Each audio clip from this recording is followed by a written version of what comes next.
প্রশংসা যারা আদায় করে তাদের নিয়ামতকে একজন বাড়িয়ে দেয়, তিনি কে? আল্লাহ। প্রিয় ভাইয়েরা আমার, রব্বে করিম বলে লাইন শাকারতুম লাযীদান্নাকুম ওয়া লাইন কাফারতুম ইন্না আযাবী লাশাদীদ। জোরে বলেন আল্লাহু আকবার। সূরা ইব্রাহিম আয়াত নাম্বার 7। মহান রব বলেন, নিয়ামত দিলাম, নিয়ামত পাওয়ার পর নিয়ামতের শুকরিয়া আদায় করো বান্দা বান্দিরা। যারা নিয়ামতের শুকরিয়া আদায় করে আমি আল্লাহ তাদের নিয়ামতকে আরো বাড়িয়ে দিই। যারা বলেন সুবহানাল্লাহ।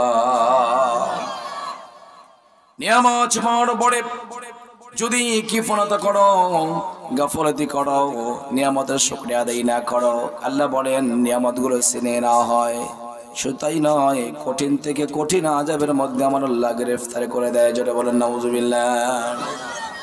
প্রিয় আপনার ভাইরা আমার, সাথীয়ার যুবক বন্ধুরা, বৃদ্ধ বাবারা, আল্লাহর গোলামেরা, প্রিয় আম্মা জানেরা, বাবা জানেরা, কানগুলো খরগোশের মতো খাড়া করে দেন। আমার আল্লাহ বলেন অসংখ্য অগণিত নিয়ামত আমি আল্লাহ তাআলা তোমাদেরকে দিলাম।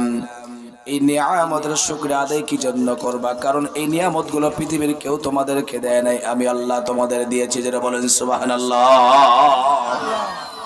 আমার ভাইরা, আল্লাহ তাআলা কি নিয়ামত দিলেন? সামথিং ছোট্ট আকারে কিছু বলি আমার আজকের যে তেলাওয়াত কি তয়াদ সেই দিকে আমার আলোচনা নিয়ে যাবে ইনশাআল্লাহ। রব্বে করিম বলেন, গোলাম একবার খেয়াল করে দেখো, আসমানের নিচে জমিনের উপরে আমি আল্লাহ তাআলা অসংখ্য অগণিত মাখলুক আমি আল্লাহ তাআলা তৈরি করলাম, সৃষ্টি করে পাঠিয়ে দিলাম। হাজারো অসংখ্য অগণিত মাখলুকাতের মাঝখান থেকে আমি আল্লাহ রাব্বুল আলামিন বিনা দরখাস্তে তোমাদেরকে ইনসান মানুষ বানিয়ে দুনিয়ার জমিনের মধ্যে পাঠিয়ে দিলাম। জোরে বলেন সুবহানাল্লাহ। আল্লাহু আকবার জোরে বলেন।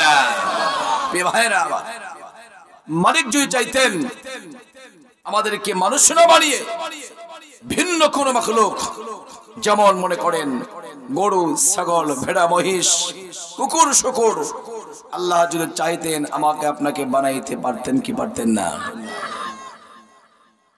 প্রিয় মুসলমান ভাইরা আমার, এজন্যই তো রব বলেন হাজারো অসংখ্য মাখলুকাতের মাঝখান থেকে আমি আল্লাহর কত বড় দয়া এবং করুণা, অন্য কোন মাখলুক তোমাদের আমি আল্লাহ বানাই নাই।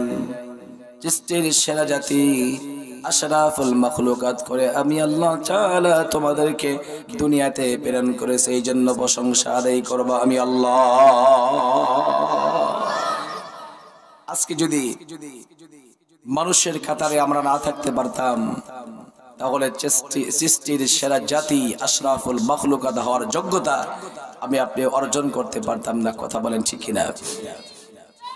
প্রিয় মুসলমান ভাইরা আমার, রব বলেন এজন্যই তো শুকরিয়া আদায় হবে আমি আল্লাহর, প্রশংসা আদায় করবে আমি আল্লাহর, ইবাদত করবে আমি আল্লাহর। কি জন্য রব বলেন মানুষ বানাইবার পরে আমি আল্লাহ তাআলা কত বড় নিয়ামত তোমাকে দিলাম, একটাবার কল্পনা করে চিন্তা করো। আল্লাহ রাব্বুল আলামিন বলেন, গোলাম শোনো, এই দুনিয়ার জমিনের ভিতরে ইনসানের ভিতরে কেবলমাত্র শুধুমাত্র মানুষ জাতি নাই, মানুষ আল্লাহর গোলামরা খেয়াল করা, মুসলমান জাতি আছে, হিন্দু আছে, বৌদ্ধ আছে, খ্রিস্টান আছে, ইহুদি আছে না নাই? কথা বলেন আছে না নাই? আরেকবার বলেন আছে না নাই? আমার প্রিয় ভাইরা, আল্লাহর গোলামেরা, রব বলেন মিল্লাতা বিকুম ইব্রাহিম,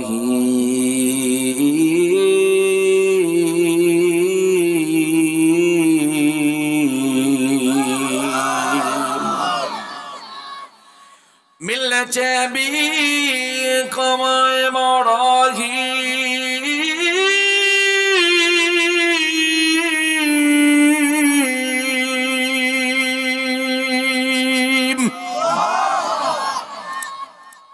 هو سماكم المسلمين।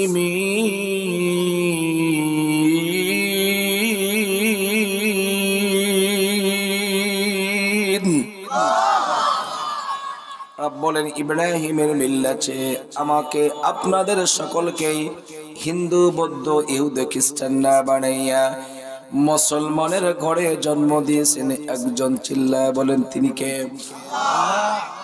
প্রিয় মুসলমান ভাইরা রে আমার, রব বলেন যদি মুসলমান না বানাইতাম, যদি হিন্দুর পরিবারে তোমার জন্ম হইতো, খ্রিস্টান ইহুদি নাসারার ঘরে তোমার জন্ম হইতো, এমন একটি জীবন ব্যবস্থা আমি তোমাদের দিয়ে দিলাম, যে জীবন ব্যবস্থায় শুধু শান্তি আর শান্তি, আর ওই জীবন ব্যবস্থাটাই পছন্দ হলো আমি আল্লাহর। জোরে বলেন সুবহানাল্লাহ। আল্লাহ রাব্বুল আলামিন বলেন ইন্নাদ-দীনা ইনদাল্লাহিল ইসলাম।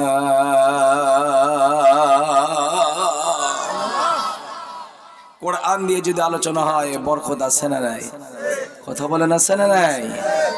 আমাদের চিন্তা এবং চেতনা হওয়া দরকার যে এমন একটি কিতাব যার বরকত হলো অফুরন্ত, অগণিত, এমন একটি গ্রন্থ যে কোরআন থেকে তেলাওয়াত করলে প্রতিটি হরফের বিনিময়ে আমাদের আমলনামায় অসংখ্য অগণিত নেকি দান করে একজন, তিনি কে?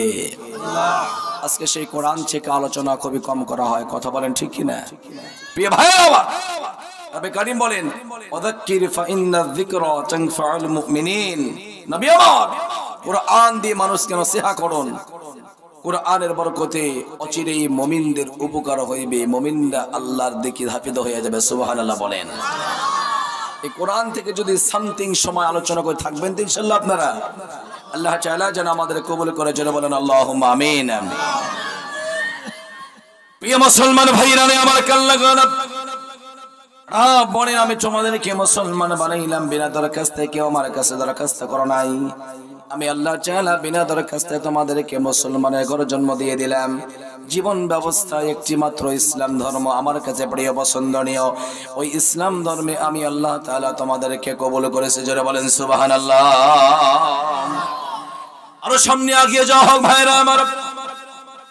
বলেন মানুষ বানাইবার পরে, মুসলমানের ঘরে জন্ম দেওয়ার পরে আমি আল্লাহ তাআলা কত বড় তোমাদেরকে দাম বাড়িয়ে দিলাম, একটাবার খেয়াল করো।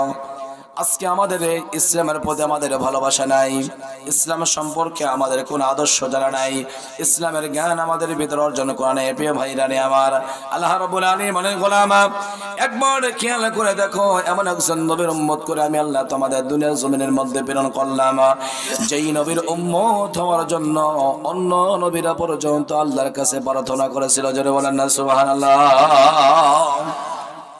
অন্য নবীরা বলছো রব্বে করিম আল্লাহ তাআলা আপনি যদি আমাদেরকে নবী না বানিয়ে শেষ নবীর উম্মত করে দুনিয়াতে প্রেরণ করতেন, আমাদের জীবনটাকে ধন্য মনে করতাম। আল্লাহ বলেন নবীরা দোয়া করে, আর আমি আল্লাহ দোয়া ছাড়া, দরখাস্ত ছাড়া, আমার মায়া এবং ভালোবাসায় আমি আল্লাহ তোমাদেরকে শেষ নবীর উম্মত করে শ্রেষ্ঠ বানায় দুনিয়ার জমিনের মধ্যে প্রেরণ করেছি। জোরে বলেন আল্লাহু আকবার। প্রিয় মুসলমান ভাইরা আমার, আপনার বাবারা, সাথী আর যুবক বন্ধুরা, দোকানদার ভাইরা, কান লাগাও আজকের আলোচনা। খরগোশের মতো কানটা খাড়া করে গভীর রাত্রে শুনে নাও। আল্লাহ রাব্বুল আলামিন বলেছেন মামা আরসালনাকা ইল্লা রাহমাতাল লিল আলামিন।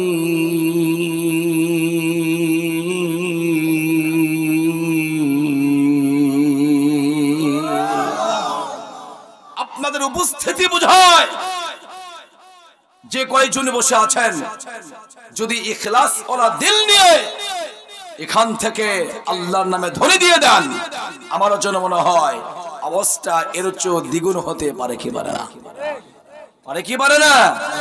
আমি আপনাদেরকে একটি বিষয় সামনের দিকে নিয়ে গেলে বুঝতে আপনারা সক্ষমতা অর্জন করবেন যে আল্লাহ তাআলা কি নিয়ামত আমাকে দিয়েছেন, আর কেন না শুকরিয়া আদায় করি।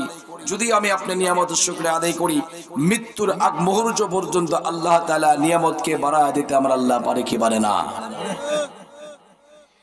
এই জন্য প্রিয় ভাইরা আমার, রব বলেন গোলাম একবার তুমি কল্পনা করো, খেয়াল করো, চিন্তা ফিকির করো, আমি আল্লাহ তাআলা বিনা দরখাস্তে তোমাদেরকে এমন একজন নবীর উম্মত বানাইলাম, যেই নবীকে আমি আল্লাহ রাব্বুল আলামিন তামাম সৃষ্টি জগতের জন্য রহমত করে দুনিয়ায় প্রেরণ করলাম। জোরে বলেন সুবহানাল্লাহ। এমন একজন নবীর উম্মত আল্লাহ আমাকে আপনাকে বানিয়েছেন, যেই নবীর সম্মান কত, ইজ্জত কত, হাদিসের কিতাবের ভিতর বর্ণনা করা হলো, বিশ্ব নবীর সিরাতের কিতাবের ভিতর বর্ণনা করা হলো। আর রাহিকুল মাকতুব কিতাবের ভিতর সুন্দর করে লিখনি এলে সুন্দর করে বয়ান করে দিলেন। নবীর সম্মান কত একবার খেয়াল করো না। মায়ের নবী আমার জান্নাতের গেটে যখন চলে যাবেন, নবী লক্ষ্য করলেন তখন পর্যন্ত জান্নাতের একটা গেটও খোলা হয় নাই, 8টা গেটই সুন্দর করে বন্ধ করা আছে। নবী আমার জান্নাতের গেটে যাবেন, চলে যাবেন, বাহির থেকে যখন লক দেয়া হবে, ভিতর থেকে আওয়াজ আসবে, মান আনতা, কে আপনি? আল্লাহর নবী জবাব দিয়ে বলবেন, আলা মুহাম্মদ সাল্লাল্লাহু আলাইহি সাল্লাম। বলার সঙ্গে সঙ্গে বিশ্ব নবীর শান আর মান ইজ্জতের কারণে আল্লাহর ফেরেশতারা 8টা জান্নাতের দরজায় নবীকে রিসিভ করার জন্য খুলে দিবেন। জোরে বলেন সুবহানাল্লাহ, আল্লাহু আকবার, জোরে বলেন। আমার ভাইরা, সেই নবীর উম্মত আল্লাহ বাড়িয়েছেন, যেই নবীকে প্রিয় ভাইরা রে আমার সর্বপ্রথম জান্নাতে ঢুকানোর জন্য আল্লাহ তাআলা জান্নাতের গেটগুলো বন্ধ করে রেখে দিয়েছিলেন। নবী আমার সর্বপ্রথম জান্নাতে ঢুকবেন, ফেরেশতারা বলবেন, ইয়া রাসূলুল্লাহ, ইয়া হাবিবাল্লাহ, নবী গো, আরেকটি খুশির সংবাদ হলো, আল্লাহ তাআলা বলে দিয়েছেন সর্বপ্রথম আপনাকে জান্নাতে ঢুকানো হলো। আরেকটি মজার বিষয় হলো, আল্লাহ বলে দিয়েছেন আপনার উম্মতদেরকে সর্বপ্রথম জান্নাতে না ঢোকানো পর্যন্ত অন্য কোন নবীর উম্মতকে জান্নাতে ঢোকার পারমিশন আমার আল্লাহ দিবে না। উচ্চ আওয়াজ দিয়ে চিল্লা বলতে হবে আল্লাহু আকবার। আপনার ভাইয়েরা, সাথীয়ার যুবক ভাইয়েরা, যেই নবীর উম্মত হতে পেরে সর্বপ্রথম জান্নাতে যাওয়ার মতো সৌভাগ্য অর্জন হবে আমার আপনার, ওই নবীর আদর্শ জীবনে বাস্তবায়ন করার দরকার আছে না নাই? কারা কারা নবীর সুন্নত মতো জীবন গড়তেছেন একটু হাত দেখান তো ইনশাআল্লাহ। দুই হাত উঠাইতে হবে, দুই হাত টান টান করে উঠাই, লিল্লাহে তাকবীর। এ ভাই, এটা পাবনার তাকবীর হয় নাই রে সোনা, পাবনার তাকবীর হয় নাই। পাবনার মানুষ ভাবনা ছাড়া ইসলাম মেনে নেয়। কথা বলেন ঠিক কিনা? কথা বলেন ঠিক কিনা?